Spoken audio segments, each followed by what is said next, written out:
Welcome to Bed Crime Stories podcast. I'm your host, T, and I hope you guys are all feeling well. We're in between the holidays, looking forward to the new year. To anyone new here, welcome. Let me ask you a favor. If after listening to or watching this video, you find you enjoyed it, you learned something from it, do me a favor, hit that like button, subscribe to my channel, and leave me a comment. Now, let's dig in. Ashleigh Banfield of NewsNation recently interviewed criminologist Dr. Sarah Daly and forensic psychologist Dr. Chris Mohandi.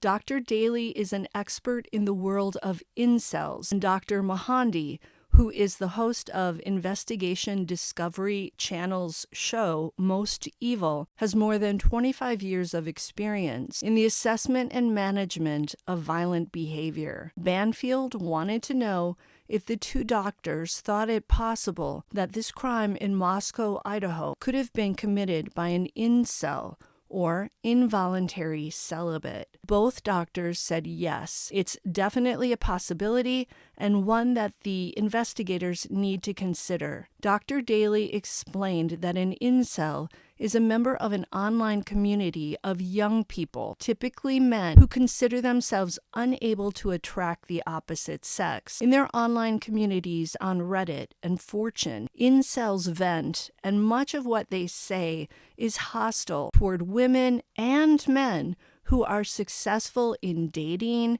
and in having intimate physical relationships. Incels even have names for these popular kids. The women are called Stacies, and the men are called Chads. Dr. Daly explained that because male incels regard themselves as being unable to land a romantic and intimate partner due to things they cannot change, things like maybe being extremely short or having an unattractive face, they deeply resent the Stacies and the Chads of the world. Yes, they could have plastic surgery, maybe to address the face, but there's pretty much nothing they can do about the height aside from wearing platform shoes, which for a guy would create yet another problem. Incels even have a term for this state of affairs, the black pill. This reference comes from the movie The Matrix, and for incels, the black pill is the belief that one's appearance is the defining characteristic for success in life.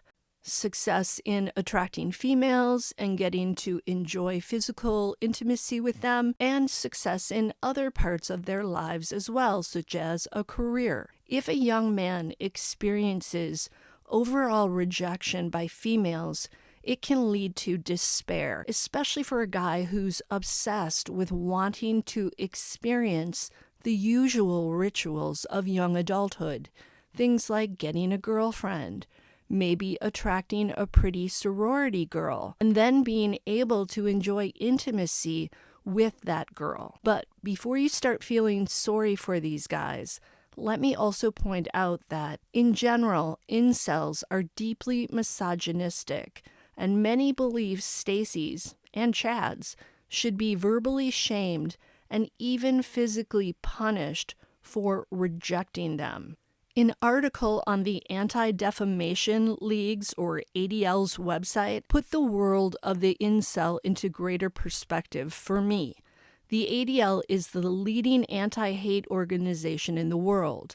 In the article entitled INCELS, Involuntary Celibates, it says that law enforcement officials believe that incels are responsible for taking 47 human lives in North America alone over the past 6 years through mass attacks. What went down on King Road in Moscow, by the way, was a mass attack. Dr. Mohandi then pointed out that the crime in Moscow has similarities to an attack that went down in 2014 in Isla Vista, California. That would be a mass rampage committed by an incel named Elliot Rodger. Rodger became a hero and almost a saint for the crime he committed there in Isla Vista. In fact, minutes before another incel named Alec Manassian launched a deadly attack in Toronto, Canada, in 2018 that led to 10 people losing their lives, Manassian posted the following words to his Facebook: "The incel rebellion has already begun. We will overthrow all the Chads and Stacys. All hail the supreme gentleman, Elliot Rodger." End quote. To fully understand incels, you have to know who Elliot Rodger is and what he did and why he came to be known as the Supreme Gentleman. So sit back, grab a hot toddy, and let me tell you another bedcrime story. Before he set out on his rampage, on May 23rd of 2014, 22-year-old Elliot Rodger posted what he called a retribution video on YouTube. Take a listen to some of what he said in this 6-minute video. I'm only going to play a portion of it. Elliot Rodger here. Well, this is my last video. It all has to come to this. Tomorrow is the day of retribution. The day in which I will have my revenge against humanity, against all of you. For the last 8 years of my life, ever since I've hit puberty, I've been forced to endure an existence of loneliness, rejection, and unfulfilled desires, all because girls have never been attracted to me. You girls have never been attracted to me. I don't know why you girls aren't attracted to me, but I will punish you all for it. It's an injustice, a crime, because I don't know what you don't see in me. I'm the perfect guy. And yet you throw yourselves at all these obnoxious men instead of me, the supreme gentleman. I will punish all of you for it.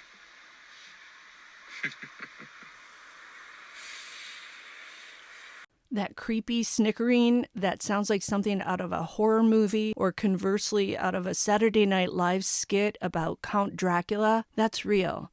That's Elliot Rodger in full mental illness mode, expressing his rage against pretty popular sorority girls and against society as a whole for what he perceives as its rejection of him and cruelty toward him.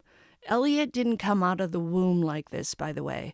It took years and bullying to get him to the point where he wanted to annihilate other people. I'm not justifying his violent behavior, by the way, just trying to shed light on some of what contributed to his sick mind. He was born in 1991 in London, England, to a successful Hollywood filmmaker named Peter Rodger and his Malaysian wife, Lee Chin. Peter Rodger met Lee Chin, who was a nurse, on the set of Indiana Jones and the Last Crusade.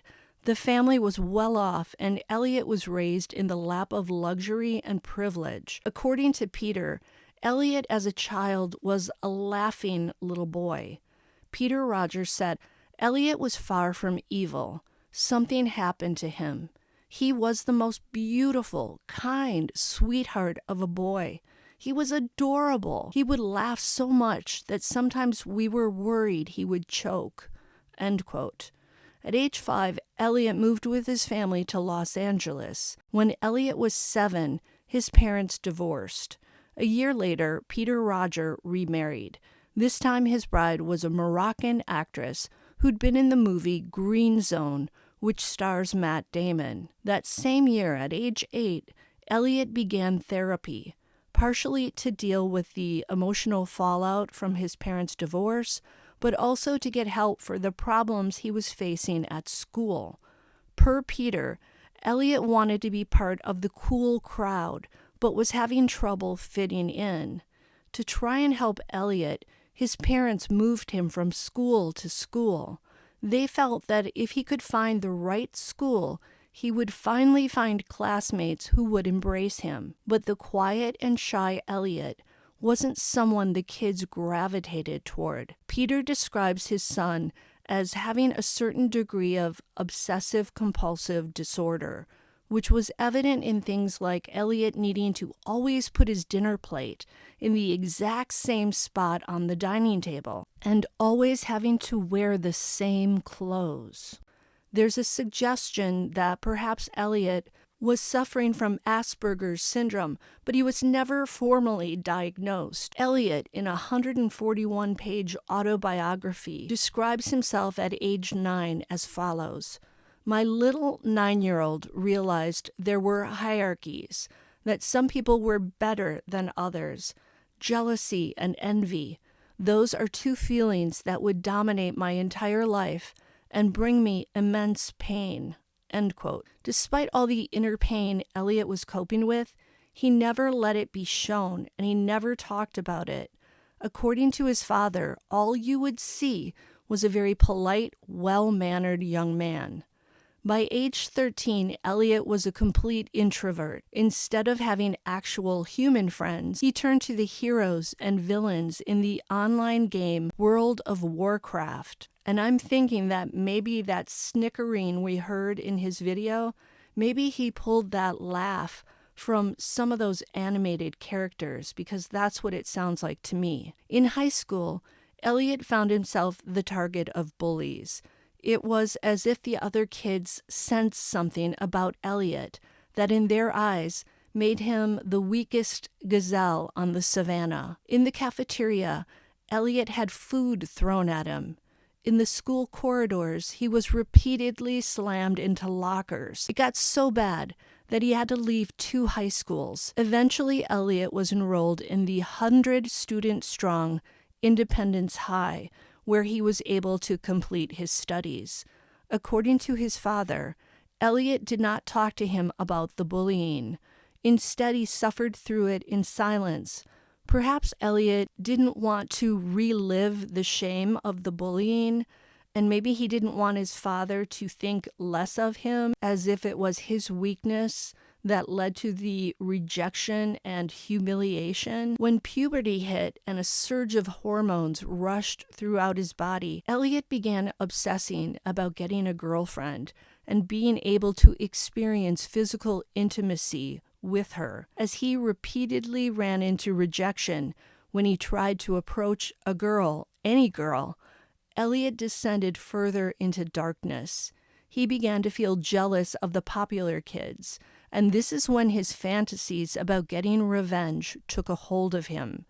By 18, Elliot was secretly seething with anger and resentment.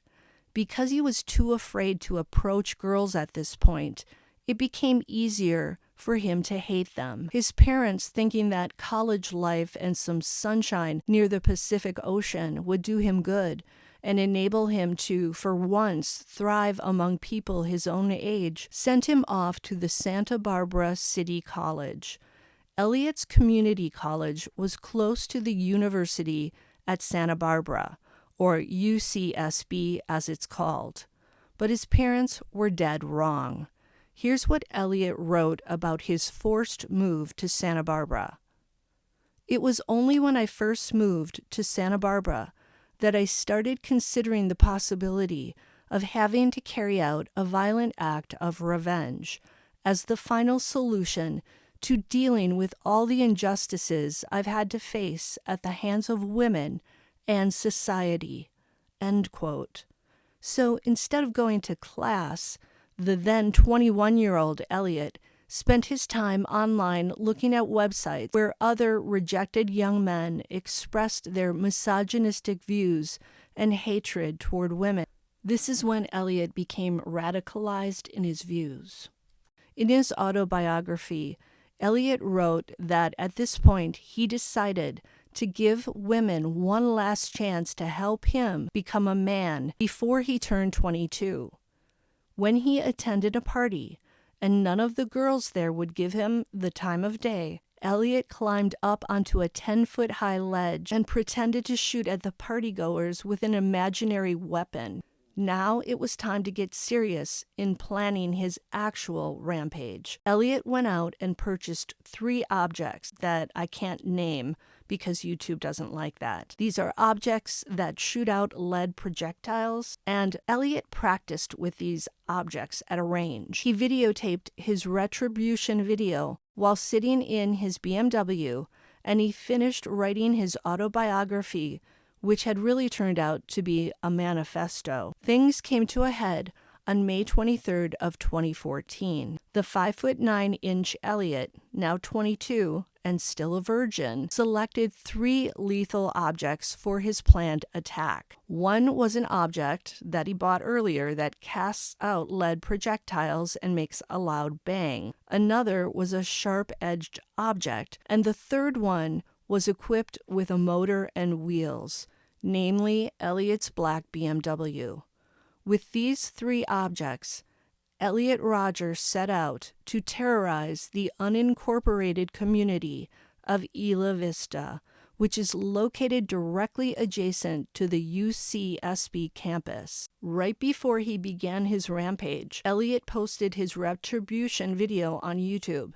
That video was entitled Elliot Rodger's Retribution. In the video, Elliot says, "I mean, look at me. I'm gorgeous, but you girls don't see it. I don't understand why you're so repulsed by me."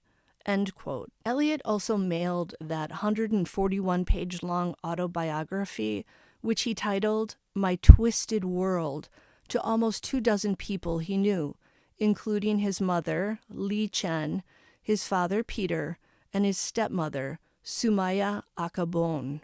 The incel community would later latch on to Elliot's video and autobiography and treat them as sacred relics from a martyred saint. In his manifesto, Elliot stated that he targeted the Alpha Phi sorority, whose members he deemed the hottest at the college. He described the sorority girls as the kind of girls I've always desired, but was never able to have. Rodger began his reign of terror in his own apartment in Isla Vista. There, he used that sharp-edged object on 3 young men, Chen Huan Hong, Weihan Wang, and George Chen, who were done in one after the other as they entered the apartment they had the misfortune of sharing with Elliot Rodger. About 3 hours later, Elliot got into his black BMW and drove to the Alpha Phi sorority house. After failing to get inside, Elliot grabbed the object that shoots out lead projectiles and aimed it at 3 young women outside the house. 2 of the girls, 22-year-old Catherine Cooper and 19-year-old Veronica Weiss, died. But Rodger wasn't done. He then drove past a deli in town and used that same object on a male student who was inside. That male student lost his life. Still, Elliot Rodger continued his rampage. At this point, he began driving erratically through Isla Vista and pointing that object out the window and firing on random pedestrians. He also used his BMW to swerve and strike people on the street and sidewalk. It was only after he smashed into a parked vehicle that his rampage came to an end. At that point, Elliot turned one of his lethal objects on himself. The police would later discover him deceased inside his black BMW. In the final section of his 141-page manifesto, Rodger wrote, "I am the true victim in all of this. I am the good guy." End quote. Since that tragic day in May of 2014, Elliot Rodger has practically been canonized by some in the incel community. In an article on the BBC's website, the author writes the following about Elliot Rodger. On dedicated incel websites, users are split. Some disavow Rodger, but others admire him, seeking to rationalize and even celebrate his actions. Likewise, the attack attributed to Alec Manassian. Of the Toronto suspect, one post says, "I hope this guy wrote a manifesto because he could be our next new saint." Another proclaims, "I will have one celebratory beer for every victim that turns out to be a young woman between 18 and 35. End quote.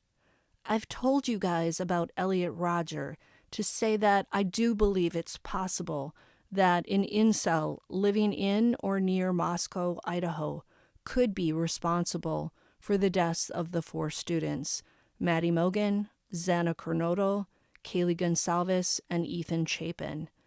Could we find 4 people who better represent what hardcore incels call Stacy's and Chad's? Note that I really believe that the perpetrator of the crime in Moscow was targeting either one or all 3 of the female victims.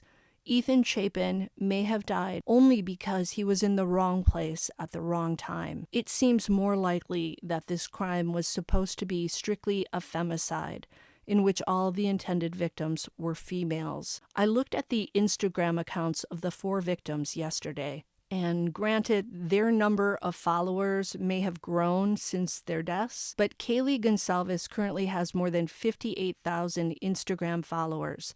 That's a lot of followers. In fact, that's influencer level. Maddie Mogen is only slightly behind Kaylee with more than 40,000 Instagram followers, and Xana Kernodle is behind Maddie at 33,000. By contrast, Ethan Chapin has only 1,960 Instagram followers. In all their glossy Instagram posts, Kaylee, Maddie, and Xana radiate femininity and beauty. I'm assuming that while many of their followers are females, many more are males. Some guy friends they knew, but other males they didn't know. In the world of social media, the more followers one has, the better. Instagram profiles are typically not private because the Instagrammers want to become influencers, highly paid, highly sought-after real-life models. I think it's safe to say that Kaylee Gonsalves was an influencer, and perhaps Maddie Mogen too. Let's say there was a guy in the vicinity of Moscow, Idaho, or at least within driving distance of it, who stumbled upon one or all 3 of these young women. Could one or all 3 have become for him symbols of everything he desired but could not have? The forbidden fruit. Did that desire have turned to hate and resentment and jealousy? Did Kaylee, Maddie, or Xana, all 3, reject an incel in Moscow? Or did an incel from afar view them on Instagram and become obsessed with one or more of them? I'd say these scenarios are as plausible as any of the others we've heard. What do you guys think? Do you think an incel may be responsible for this crime? And if so, do you think this will be a one-and-done crime? Or do you think this guy, after his cooling off period is over, will strike again? Until the next time on Bed Crime Stories, do me a favor, smash that like button, subscribe, leave me a comment, maybe sign up for a membership and share my content far and wide.